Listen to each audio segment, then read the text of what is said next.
Pues aquí s'ha acabat la primera retrobada dels revolucionadors de la informàtica, els inserians. Aquí una part de l'equip ara marxa cap a Barcelona, després d'un àpat que ens hem fet al tinglado que costarà oblidar.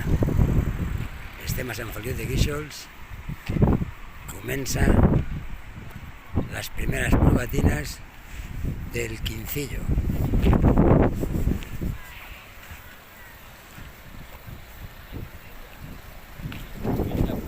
Vinga, que no sigui tard. Vale, chao.